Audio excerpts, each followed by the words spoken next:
Ahoj, tady Strejda Richie. Tady Saša. A tadyhle Chlastomil Jirka. No a dneska bychom vás měli připravit na takové video. Ano. Malé. 5minutové. Velmi malé. A asi nevíte, co to bude, tak my vám to řekneme a bude to o škole. Co jsme dělali dobrého a špatného. Takže asi nejdřív Jirka bude pokládat mě otázky a veme si zároveň moji vzácnou kameru za 5,5 tisíce. No to ani hovno, vole. Takže pokládám. No. Jaký jsi měl ve škole známky? No tak jako od první jsem všechno udělal. Od první třídy já jsem měl po každý jedničky, dvojky. Nikdy se nestalo, že bych měl 5, jo, 2 trojky, sorry. No a jak vidíte, první třída byla určitě pro mě jednoduchá. Ta druhá, no to ještě jakž tak taky šlo na ty dvojky, trojky, ale jedniček tam bylo hodně. No, čtvrtá třída, třetí třída, to už jakože bylo to, co si pamatuju, tak se objevila jedna čtyřka žákovský. No to jich tam možná bylo daleko víc, ale tak jako já říkám tak zhruba, co si pamatuju.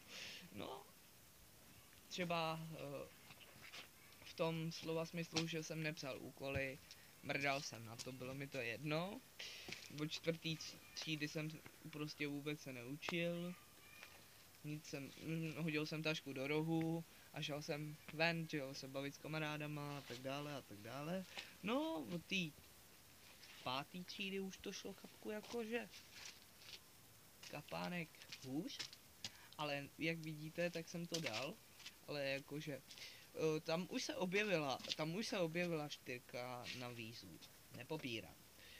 No, jakože 4, kdyby jenom 4. Ne, 5 nebyla, byla tam i 3, 2 a pak samý.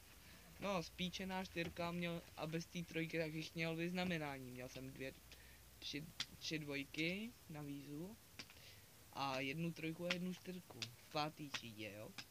No, v 6. třídě to by nebylo ani vyznamenání, tak to už bylo horší, to vám řeknu celý. Takže ze začátku z prvního pololetí jsem se učil. Sašo. Jsem se učil a od druhého pololetí jsem na to definitivně strál, protože jsem si řekl, to bude všechno jednoduchý, dám to, když jsem dal první pololetí, dám i druhý.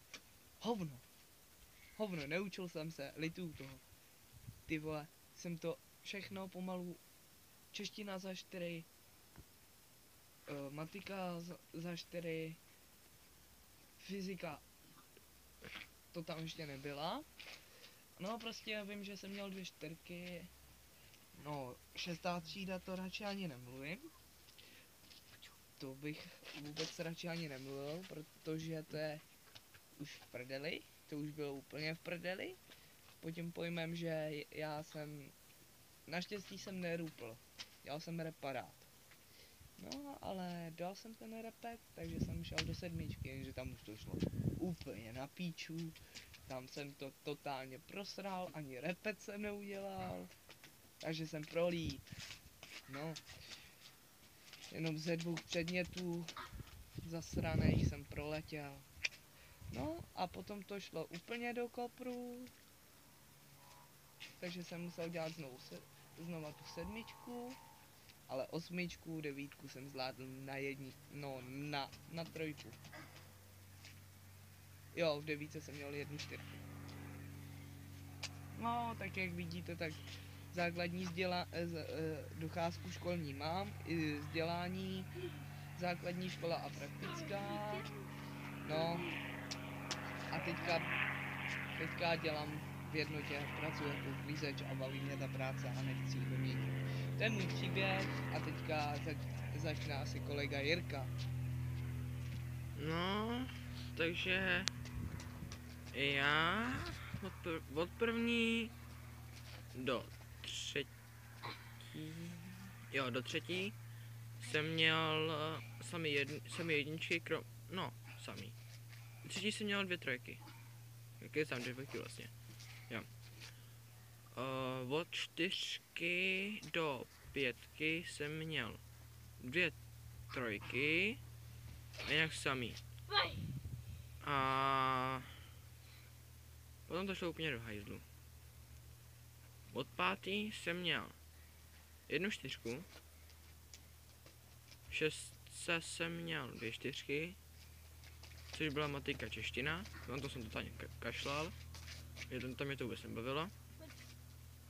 V 7 to jsem jen tak prolez, to mě hrozila koule na vízu z matiky, ale to jsem dal naštěstí, to jsem fakt rád. Že poděkuju mamce, že tam mě k tomu dokopala, fakt děkuju mami. V 8 tam jsem to celkem dával, když jsem jak kolega, tam jsem taky házel věci do kouta. A v 9, no, to radši ani nemluvit. To jsem mal Ale dal jsem to.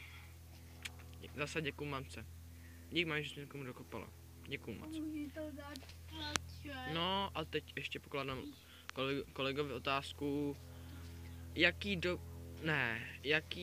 jsi měl průsery i prostě dobrý. To nás čeká v příštím díle. I kolega to spletl, to nás čeká v příštím díle, ale bude ještě dneska to video. Takže se zatím mějte a za hoďku natáčíme další video průsery ve škole. Čau. Máš